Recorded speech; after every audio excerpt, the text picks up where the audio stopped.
and I literally saw an ad on Craigslist for an audition. I went into what was possibly the creepiest back alley studio scenario I've been to since I was on Tim and Eric. And I walk in, and they have this just back room. It's like a prop rental place in the front, but they have this back room that is broken down like in half with a green screen that just juts down, hanging through the center of the room. And on either side were like six computer stations. Uh, and it was this streaming company called Operator 11. And it was, to my knowledge, the very first browser-based streaming company that was providing a service like any of these other ones.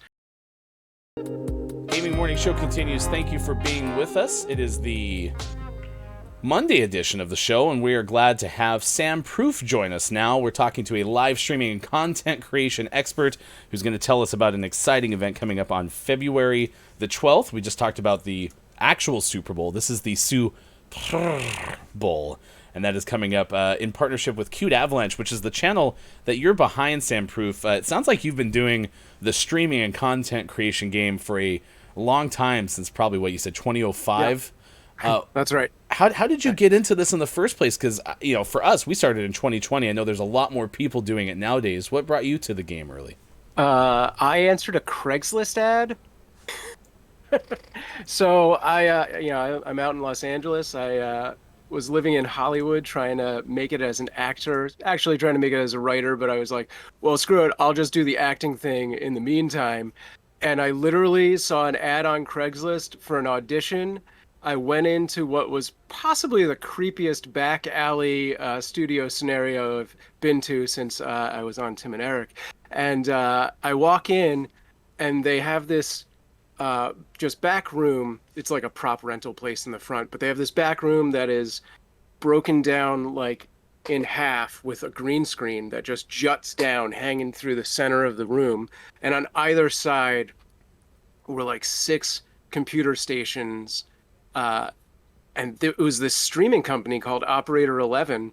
And it was, to my knowledge, the very first browser-based streaming company that was providing a service like any of these other ones.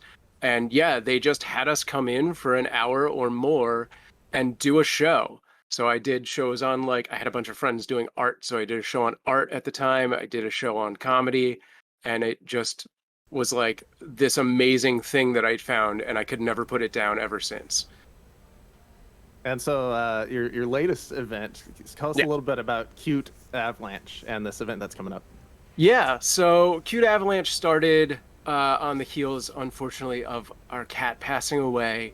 And my wife was like, I want more cats. I just don't want to make that commitment right now. And I'd been thinking about fostering. How would you feel about it? And of course, I was like, that sounds great if I can live stream it. So that was what happened. And we've been fostering cats and live streaming ever since 2017. We've fostered, at this point, 143 cats directly, and we've indirectly fostered some others where it's like a 24-hour period where we'll hold them until a permanent foster can be found. So what we found in Los Angeles especially is there is a real need for people who specialize in kittens, because as people don't know, the shelter system is not prepared to take care of kittens. So anything under 8 weeks old, anyone that's, dependent on mom, and there is no mom, those are the first cats to be euthanized. They're like right at the top of the list. And we're like, we can't stand for that injustice. We'll take it on. So that's what we specialize. It's not what we have all the time, but it is what we specialize in. With that comes a lot of costs. If you don't have the mom, there's, KMR that you have to get, which is kitten milk replacement. If you just have cats in general, you need a lot of food. Moms eat a lot of food. They eat twice as much as a normal cat would eat. And while we do volunteer through Kitten Rescue LA, they cover the medical costs. So like microchips, combo tests, flea and worm treatment, stuff like that. We incur the cost of like food, litter, nutrients, supplements, toys, scratchers, cat trees, any of the fun stuff. And in order to sort of get prepared for that, because we know kitten season is going to be like early spring to late summer, and in Los Angeles it's even longer because there's no winter for cats to be like, well, we should stop doing it. So I came up with this idea for the SuPurr Bowl, and by the way, that is the best pronunciation I've ever heard of it for it. I may have to get a soundbite of that. Okay, it's miraculous that it actually got pulled off, Sam. So I appreciate the compliment. I couldn't even do it myself. So, and I've been like, man, it's such a struggle to kind of say it that I've shortened it to just the Purr Bowl when I refer to it half the time. But Some yeah, say that even Ryan can't do it most of the time. Yeah, 99% of the time I don't have a chance. Yeah, but yeah. So I created this as a fundraiser way of getting money to like take care of all the cats. So the way it works, on February 12th at 11 a.m. for 2 hours, we'll have cameras in the room. It's going to be decked out in sport decoration, and I will put on this announcer's voice and make everything seem very important, even though probably not much is going to happen, because right now we have kittens that are literally 3 days old. By the time of the Super Bowl event, they will not be moving much, but we're going to make something happen. So, you know, the audience, the chat gets to do a lot of fun interactive things. They can play sounds. They can put stickers on screen, and the score itself is driven by donations. So for like $3 or 300 bits, you do a field goal, and if you put the name of your favorite team in the comments, it will auto adjust the scoreboard. So things like that. And yeah, there's a whole lot of information and a user guide over at our website, SuPurrBowl.com. Yeah, it's fun. This is our fourth one. Yeah. And it's on Super Bowl Sunday, which is a big day for me. And I've seen things like the Puppy Bowl out there before. This is my first chance to see the SuPurr Bowl. K-Laugh in our chat says hashtag Team 3-Day-Old Kitten. So that's who K-Laugh's going for. 3-Day-Old Kittens is the leader in the clubhouse. Yeah, we literally got those kittens the day after they were born. So we have not broken them down into teams yet. We don't even know what genders they are yet. We're still trying to figure it out. We have hopefully an expert coming over later today. Well, best of luck with that. There's a reason we had you come on the show. That's, of course, to talk to the excitement of the event coming up on the 12th. Of course, get a little bit of your background. But more importantly, it's time to play 5 Questions GMS, a very important game with the one, the only Sam Proof.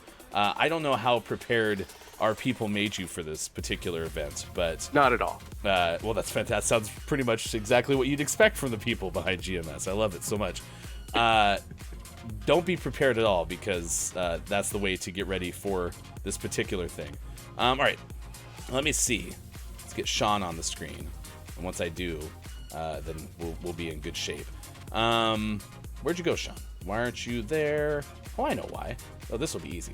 You just go like this, and then Sean will like magically appear probably if I go here. Nope, Sean, you don't get to be on the screen. Sorry, Sean. Get wrecked. I'm here in spirit. Okay, fantastic.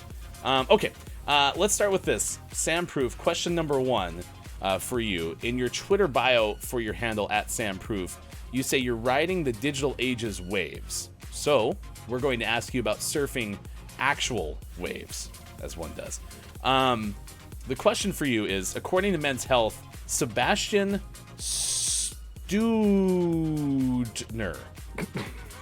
Yep. That's his nickname. Everyone called him Stu. It's a very common thing in surfing. A Guinness World Record was set by Stu for riding the biggest wave, which, Sam, was 66, 86, or 106 feet tall. Oh, it's 106 feet tall. No doubt, huh? Sure. Gonna lock that in.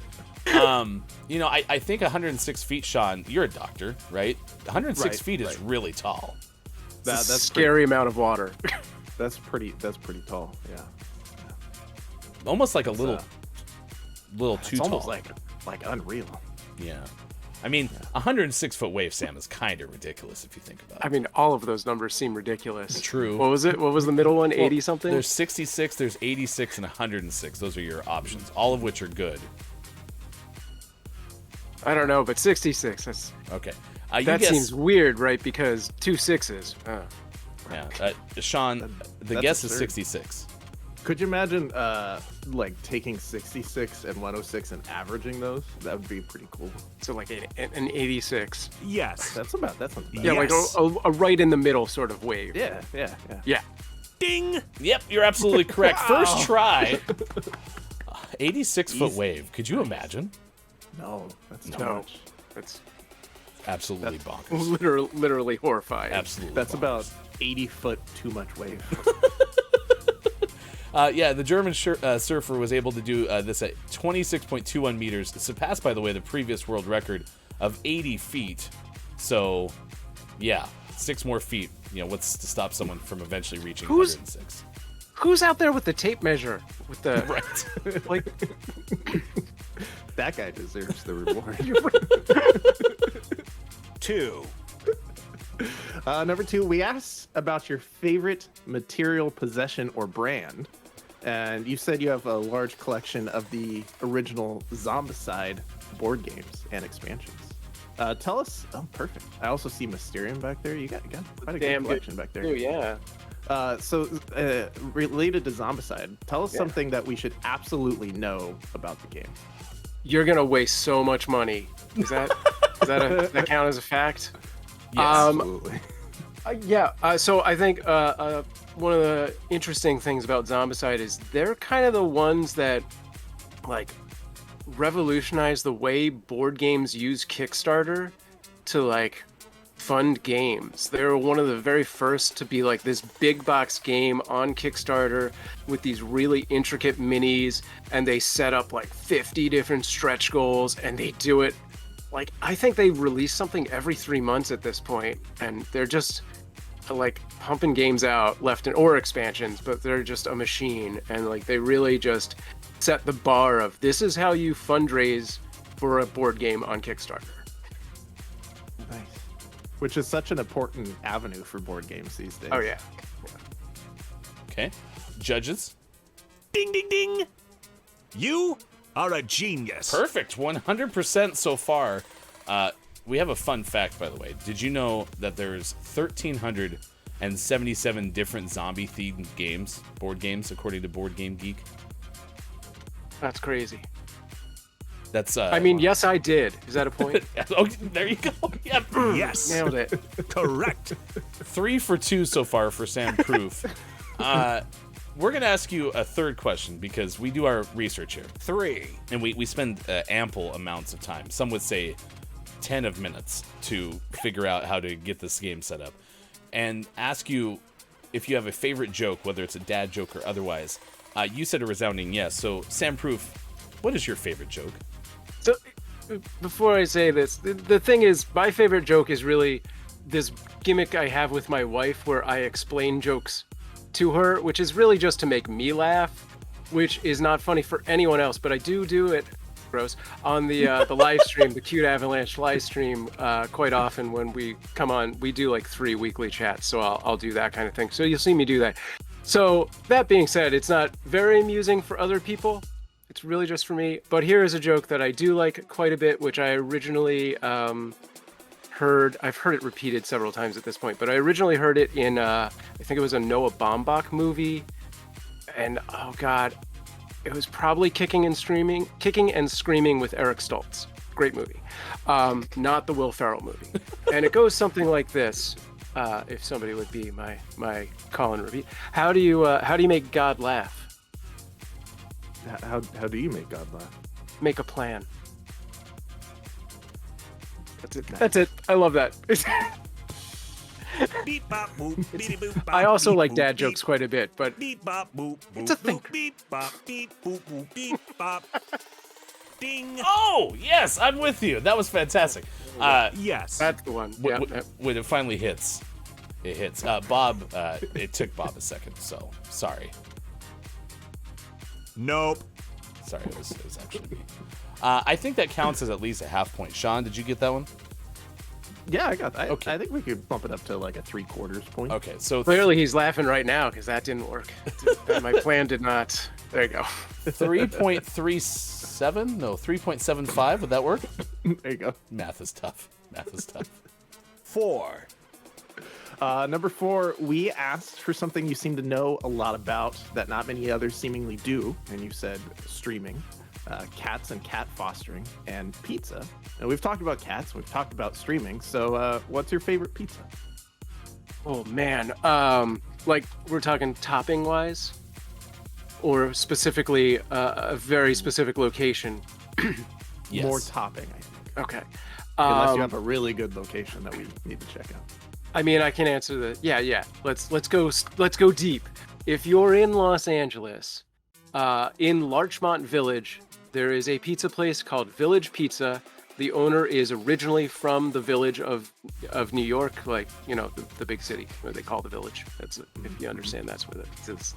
Anyway, you can go in and get his take on what was assumed to be the very first pizza in America, which is a clam and garlic pizza. Clam and garlic. Yep. I'll try it. The originator of pizza in America was allergic to tomato. So they went with like the garlic white sauce. Clam and garlic. Yep. Really? Nice. Yeah. Wow. So did we not only get Sam's favorite pizza, but a history lesson? You did. Yeah, I think that's at least 2 points. I'm Pineapple sorry if on I schooled pizza? you. What about black licorice on pizza? Did you try black licorice on pizza? Man, I do like black licorice. I'd probably try it once. I wouldn't pay for it, but I'd try it. You are absolutely correct. That does count. Yes, that was No, correct. Correct. No. Yes. Bob, okay. I don't know. Just like, let me go look at it. You all right, bud? Sam, Bob lives in a box to my left here, and he's not doing so well. So I'll introduce you to question number 5. Yeah, I don't know, man. I'll have to get some medical attention over there. That's an ongoing question if there are holes in the box. We shouldn't have used the sharp swords. That's true. Yeah, they might have hit Bob. You know, you actually help foster young kittens. Maybe we could take your advice on how to foster an older Bob. All right, I'm going to ask you question number 5. I don't think Bob's okay. You're helping put on the SuPurr Bowl events that we talked about February 12th. Cute Avalanche also has other events like sending loving messages on Valentine's Day or St. Patrick's Day in March. So we're looking for a name to give our new dessert, Sam. It's a dessert that's made from bananas and vanilla ice cream with a sauce made from butter, brown sugar, cinnamon, dark rum, and banana liqueur. The butter, sugar, and bananas are cooked, and then alcohol is added and ignited. The bananas and sauce are then served over the ice cream. And then after we do all of that, we're going to serve it to a cat. So Sam Proof, what should we name our new dessert? Banana Fosters. And since it's for a cat, Oh, that's the Fosters doesn't cover that? Foster's is Australian for beer. My brain is so screwed. If you were to take it one step farther, Banana Fosters? I don't know. That actually is great. You are a genius. That is exactly Ding, what ding, we were ding. hoping for. Bananas Foster. We would have also accepted Bananas Cat Foster, which is also an option. Oh yes, that would have been smarter. No, I like it. Foster's.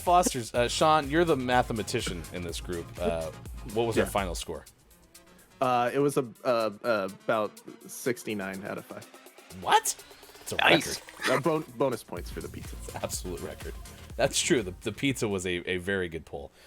Sam Proof, you are an outstanding content creator and streaming expert. You can, of course, catch Sam on a podcast that is Fridays at 1 p.m. Pacific time as well, co-hosting a live podcast with John Lacey, who's also been in the streaming world about as long as you. Where's the best place for us to keep tabs with you after our show? You can just go to samproof.tv and all of my links are there. But I do stream primarily on Twitch. Sam Proof, you did a fantastic job. Excited for the event coming up February 12th, and we will look forward to it. Please check out the website for it, which is SuPurr Bowl with 3 R's, if I remember right. No. How many? 2? Yeah, SuPurr bowl.com. And you can also click on the link that we just provided in chat. Thank you, Calaf, for putting samproof.tv in there as well. Sam Proof, thanks for being part of Gaming Morning Show today. Thanks for having me, guys. This was great. Take Absolutely. it easy. Likewise. That's Sam Proof on this episode of Gaming Morning Show.